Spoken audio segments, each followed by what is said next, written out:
혹시 월요일에 진단키트 오버를 낼 수 있어? 미리 기사 올립니다. N년차 셀리님께서 자료를 남겨주셨는데요. 어디선가 진단키트 리콜 이야기가 나오는데 여기에 사실 기사 미리 올립니다. 핵심 문단이고요. FDA는 사람들이 셀트리온 USA, 디아트러스트 코비드 테스트를 녹색과 흰색 포장으로 사용해서는 안 된다고 말하고 있습니다. 유사한 제품인 셀트리온 디아트러스트 코비드19 홈 테스트는 FDA의 승인을 받았으며 경고 대상이 아니므로 계속 사용할 수 있습니다. N년차 셀리님께서 남겨주신 기사의 원문이에요. 외신이고요. FDA 두 가지 코비드 테스트 사용에 대해 경고한다. 그래서 이 부분에 대해서 자료를 남겨주셨던 부분이고요. 유사한 제품인 셀트리온 디아트러스트 홈 테스트는 FDA 승인을 받았으며 경고 대상이 아니므로 계속 사용할 수 있습니다. 그리고 국내 언론에서도 조금 나온 부분이 있는데 한번 볼게요. 의학신문에 미국 미승인 코로나19 항원 검사 경고한다. 셀트리온 SD 바이오 센서 제품 등 불법 유통되고 있다. 미국에서 FDA 허가를 받지 않고 유통 중인 셀트리온과 SD 바이오 센서의 코로나19 항원 검사 제품이 경고를 받았다. 이번 경고 대상의 제품은 셀트리온 USA의 디아트러스트 코로나19 신속 검사와 SD 바이오 센서의 홈 테스트, 아콘 레보토리스 플렉스 항원 신속 검사이다. 이 세 가지 제품이 모두 이미 별도로 FDA 응급 허가를 받은 제품을 보유하고 있지만 다른 승인을 받지 않은 제품이 미국에서 불법적으로 유통되고 있었던 것. 이에 이들 업체는 해당 제품에 대한 리콜을 개시했다.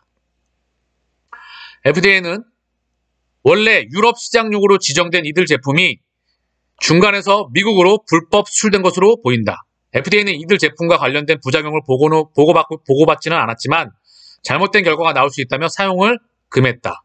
아울러 지난 2주 이내에 이들 제품으로 검사를 했다면 다시 검사를 받도록 요구했다. 인생이 흐른다님께서 좋은 내용의 글을 남겨주셨는데요. FDA 셀트리온 외 세종 사용 금지. 미국은 자가홈 진단키트 품절 상태이다.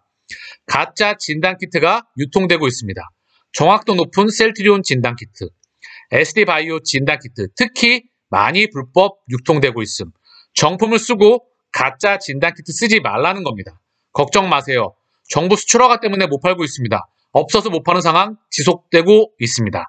하루빨리 수출 허가 풀려야 합니다. 국내 코로나 확진자가 워낙에 많기 때문에 이제 이 부분이 국내에도 이제 이 부분이 조금 가라앉아야 되겠죠. 1일 확진자가 우리 국내가 무려 35만 명이에요. 자, 올라가서 여기 있죠? 이게 조금 이제 잦아들어야 되겠죠, 이제. 그쵸? 굉장히 많은 수. 거의 세계에서 손가락 안에 들어가요, 지금 현재 대한민국이. 세계 현황을 보게 돼도 압도적입니다, 지금. 거의. 그쵸? 독일이 23만, 미국이 5만 1천, 브라질이 5만 4천인데 대한민국이 무려 1일 확진자가 35만 명이다. 이제 이 부분이 좀 가라앉고 나면 다시 수출이 풀려가지고 해외로 뻗어나갈 수 있는 소식이 들려오기를 기대합니다. 인생이 흐른다님께서 남겨주신 좋은 내용의 글을 하나 더 보고 가자고요. 마지막 한 번. 제목은 마지막 한 번인데 이 내용을 보니까요. 매수 글은 오늘이 마지막입니다. 라고 하고 남겨주신 거고요. JP모건 보고서는 틀렸다. 이런 부분에 대해서 계속해서 그 이유를 남겨주셨던 부분입니다. 강력한 매수 신호이다라고 하면서 자, JP모건 보고서를 보면 2017년, 2020년, 2022년 보고서는 경제는 치열해지고 매출 및 영업이익이 지속적으로 감소한다는 내용으로 보고서를 보냈다. 그러나 결과로서 틀렸다고 보여주고 있다. 2017년에서 2021년 매출 및 영업이익 2017년 매출 8,300억, 18년 9,800억, 19년 1조 1천억, 2020년 1조 8천억, 2021년 1조 8,600억, 1조 9천억이 좀 넘었죠. 그래서 이 부분에서 지속적으로 파이가 커졌다는 부분을 명확하게 숫자로서 증명해 주었다. 그리고 이 숫자가 이제 대외적으로 봤을 때로 회계 이슈가 이제 종식이 되었습니다. 다시 달려가는 부분이에요. 합병을 또한 해야 되겠죠? 더 이상 공격하지 못하게 재고자산과 창고 매출 이런 부분들에 대해서 그리고 또 하나 이제 바이오, 케미칼, 생산, 판매 이 모든 부분이 일어나가 되면서 나아갈 수 있는 그런 부분들이 정리가 돼서 한 번 더 큰 그럼 우리가 성장하는 밑바탕이 되리라 생각을 합니다. 그 중심에 기업 가치의 성장이 있는 부분이고요. 영업이익 30, 영업이익 34%, 34%, 38%, 41%. 그래서 JP 보고서는 틀렸습니다. 보고서 추이를 봐도 아시죠? 지난번에 한번 언급을 드렸는데요. 2022년 17만원, 보고서 목표가가 16만원이다. 보고서 사실상 내릴 것도 바닥 주가라는 거다. 셀트리온 주가는 지금이 바닥이다.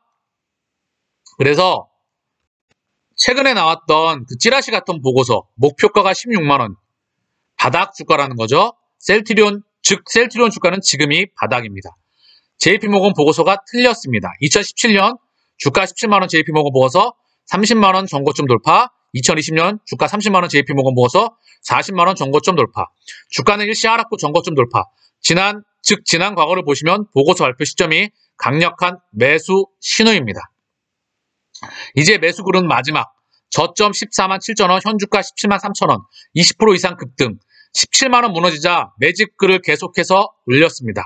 마지막 한번 월요일 단 한 주라도 매수합시다. JP모건을 보내는 방법은 주가 급등입니다. 월요일 한 번만 더 강력하게 매수합시다. 대형주 급락은 지옥까지 쫓아가서 매수하라. 사실 이 부분은 좀 정정이 필요한데요. 제 생각은요. 항상 언급드리죠. 중우장대, 이 산업에 30년 전, 그래서 짧게 20년 전, 최소한 20년 전에 투자를 해서 10년 전에 끝냈어야 합니다. 그리고 지금은 항상 언급드리죠. 첫 번째, 건강하게 오래 사는 제약바이오 헬스케어 산업, 이 부분의 1등 기업에 우리는 투자를 하고 있는 겁니다. 자동차의 패러다임, 전기차, 대한민국에서는 하드웨어, 2차 전지에 수급이 몰리고 있는데요. 여기서 성장이 또 나오죠. 대한민국이 하드웨어 강국이기 때문에. 그래서 2차 전지, 세 번째, 소프트웨어 혁명, 인공지능과 블록체인으로 대변되는 두 가지 심장을 가진 소프트웨어 혁명. 이 세 가지의 패러다임에 앞으로 10년 이상 투자하셔야 됩니다. 빠질 때마다 기계적 매입, 그리고 기업 가치가 반영될 때까지 장기 동행한다는 거. 제가 30만원, 그 밑부분에서 항상 언급을 드렸죠. 그래서 지금은 이제 기업 가치가 반영될 때까지 묵묵하게 동행하자고요. 우리의 첫 번째 목표는 정거점 돌파입니다. 미국 증시가 나스닥이 2.18, S&P가 1.3%, 다우가 0.69 하락했는데요. 이 하락한 이유가 항상 언급드리죠. 연준, 두 번째 우크라이나가 조금 더 영향을 많이 미쳤던 것 같아요. 이게 봉합될 듯 하다가 또는 다시 벌어졌다가 해결될 듯 하다가 계속해서 좀 지연이 되고 있긴 하죠. 그런데 3월 17일 FOMC 요 기준점으로 해서 조금은 이 우크라이나 이슈도 같이 연관이 될 것 같다는 생각이 좀 듭니다. 물론 모니터링이 필요하지만 3월 17일 FOMC 미국에서 0.25% 금리 인상이 좀 예상이 되고 있어요. 그런 부분들에서 언론에서 얘기가 나오고 있거든요. 자, 내용을 보면 금리 인상 예정대로 깜짝 쇼는 없을 것. 그래서 이번 주 페드 연방준비제도는 아무도 놀라게 하지 않을 것이다. 연준은 이번 주 금리를 0.2포인트 올릴 것이며 이후 뒤로 물러나 유럽에서 무슨 일이 일어나는지 지켜볼 것. 러시아의 우크라이나 침공으로 시장 전반의 불확실성이 지속되고 있는 가운데 이번 주 팬데믹 이후 연준의 첫 금리 인상에 주목하고 있다. 이미 월가는 깜짝 뉴스는 없을 것으로 믿고 있다. 연준은 이번 FOMC 회의에서 금리를 0.2포인트 인상할 의사가 있음을 분명히 밝혔고 이를 회의가 끝나는 16일 발표할 것으로 예상된다. 그래서 시장은 연준이 우크라이나 위기를 어떻게 보고 있는지 그리고 이 사태가 중앙은행의 전망과 금리 인상 권고에 어느 정도 영향을 미칠 수 있을지 파악하기 위해 촉각을 곤두세울 것으로 보인다. 그리고 중요한 거는 인플레이션이 연준의 금리 인상 기폭제 역할을 할 수 있을 것으로 보고 있다. 하지만 경제 전망이 매우 불확실하기 때문에 당초 전망처럼 연준이 마음 놓고 금리를 올릴 수 없을 것이라는 관측도 있다. 연준이 9조 달러에 달하는 대차 대표 축소를 어떻게 할지도 지켜봐야 한다. 제가 항상 언급드리고 있지만 0.25 연준은 금리의 속도를 급하게 올릴 수가 없다. 사실 이 정도의 인플레이션이라고 한다면요. 연준이 금리를 0.25%밖에 못 올린다고 하는 거는요. 인플레 용인입니다. 명분은 우크라이나. 왜? 자, 그거 잠깐 우리 이해하고 가자고요. 미국 2월 소비자 물가 7.9% 급등, 40년 만에 최대폭 상승. 미국 소비자 물가 추이예요. 지금 물가의 추이인데 이게 7.9%라는 말은요. 사실 미국의 기준금리, 미국 페드에서 정하는 기준금리는 0에서 0.25%예요. 밴드폭이죠. 근데 실제 물가가 7.9%라는 거는요. 미국의 실질 금리, 실제 돈의 가치는 마이너스 7.7% 이상이라는 말이에요. 지금 거의 7.7% 가까이 된다는 얘기죠. 0.25를 빼면 대략 7.65 요 부근이라는 거죠. 어쨌든 뭐 7.65나 7.7%대의 실질 금리가 마이너스에 있다. 그러면 물가가 이렇게 급등을 한다고 하면 금리도 맞춰서 올라야 되거든요. 근데 0.25%밖에 금리를 못 올린다는 거는요. 정말 많은 의미를 내포하고 있는 거예요. 금리를 못 올리는 거다. 이건 올리고 싶어도. 항상 언급드리고 있죠. 자산시장에, 금융시장에 너무나 많은 돈이 지난 2008년 이후에 제가 이미 수십 번 언급드려요. 2008년도를 계속해서 언급드립니다.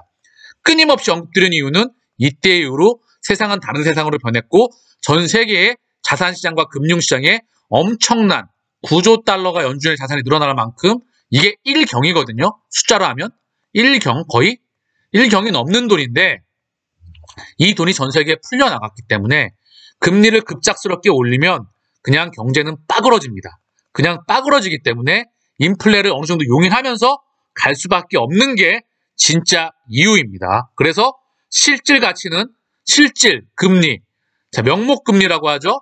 우리가 경제 성장률에도 명목 금리, 명목 GDP에다가 실질 물가 상승률이라고 하죠. 이걸 실질 GDP라고 하는데 좀 어렵나? 다시 조금 쉽게 설명을 드리면 명목 금리에다가 물가 상승률을 더한 게요.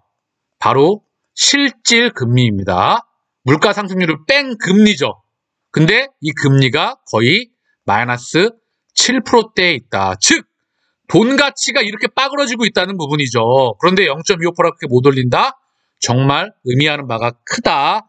이게 통화 시스템의 앞으로 예측하는 바입니다. 금리 속도는 제한적일 것이며 앞으로 인플레이션은 추세일 것이다. 그러나 이 속도가 올라가는 거에 있어서 약간은 속도는 완만해질 필요는 있겠지만 계속해서 물가가 올라간다. 제가 최근에 마트에 장을 보러 가거나 음식을 사 먹으러 갈 때도 음식 가격이 정말 많이 튀었죠? 대략 라면 가격부터 해가지고 커피값부터 해서 올라간 가격들이 상당히 많아요, 지금. 그리고 이렇게 식음료나 이런 게 올라간다는 거는요, 금리를 올린다고 해서 잡히는 게 아닙니다. 이건 한 번 올리면 내려가지가 않죠? 그쵸? 그래서 우리는 연준의 흐름을 예측할 수 있다. 삼성전자도 조정폭이 좀 있죠? 그쵸? 많이 이미 고점 대비 빠졌다. 자, 그리고 카카오도 정말 많이 빠졌죠? 빠졌다가 최근에 좀 올라왔다. 많이 빠졌다. 다 빠졌어요. 대형주는 거의 다 빠졌고요. 삼성 SDI 많이 빠졌죠? 상당히 많이 빠졌습니다. 대한민국 증시가 다 한번 울었다 이미. 그리고 현대차도 정말 많이 빠졌죠? 그쵸? 그리고 LG에너지솔루션, 이제 상장한 지 얼마 안 됐으니까 얘 빼고, 그리고 포스코 많이 빠졌죠? 포스코도. 그리고 LG화 많이 빠졌어요. 정말 많이 빠졌어요. 낙폭이 크죠? 얘는 상장 중이긴 한데 시장의 흐름을 나타내는 거니까 카카오뱅크 얘도 고점 대비 많이 빠졌다. 사실 상장빨이 좀 컸었죠? 그래서 기대감으로 올랐던 부분이 컸다. 어쨌든 중요한 건 대한민국 증시가, 그리고 더 나아가 세계 증시가 조정폭이 이제 물량을 소화했다. 지금부터는 가는 놈만 간다.